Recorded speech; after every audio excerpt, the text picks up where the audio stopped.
Bienvenue sur Enjoy Wisdom Well et merci de faire partie de notre chaîne, autant la vôtre que la nôtre. La grande magie est la vision inspirante d'Elizabeth Gilbert pour vivre créativement sans laisser la peur tenir le volant. Allons droit au but. Gilbert commence par reframer la créativité. Elle n'est pas réservée à des élus. Elle est humaine et universelle. Les idées ont une forme de vie. Elles arrivent, frappent à la porte et cherchent quelqu'un prêt à les incarner. Elles peuvent vous visiter en cuisinant dans le métro ou sous la douche.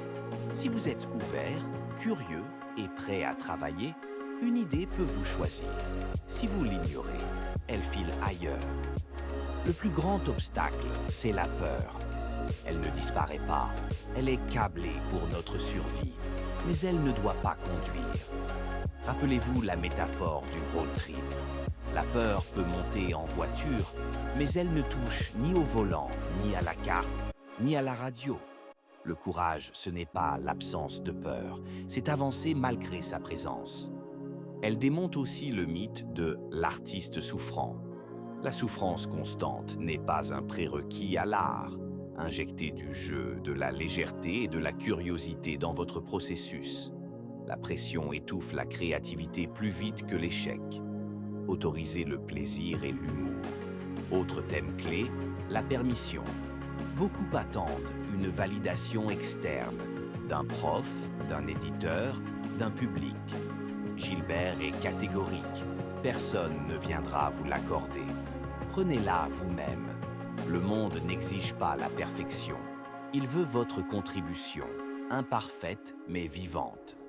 Elle remet aussi en question l'idée que le vrai créatif doit quitter son travail pour s'y consacrer entièrement. C'est romantique, mais souvent imprudent.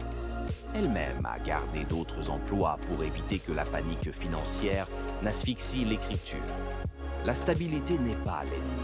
Elle libère l'esprit pour jouer et explorer. Le processus est chaotique et c'est très bien.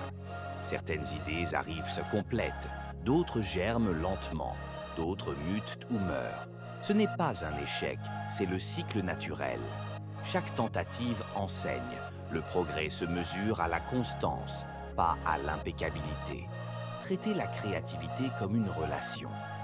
Présentez-vous régulièrement, chaque jour, ou aussi souvent que possible, même si l'inspiration n'est pas encore là. Souvent, elle surgit quand vous êtes déjà au travail. La constance surpasse attendre la muse. De petits rituels, même heure, même lieu, créent de l'élan. Enfin, elle mise sur la curiosité comme carburant durable, plus que sur la passion. La passion peut flamber puis s'éteindre. La curiosité est douce et tenace. Pas besoin d'une grande mission. Suivez la prochaine miette d'intérêt. 3 phrases, un croquis. Additionnez, ces petits pas font de la grande magie.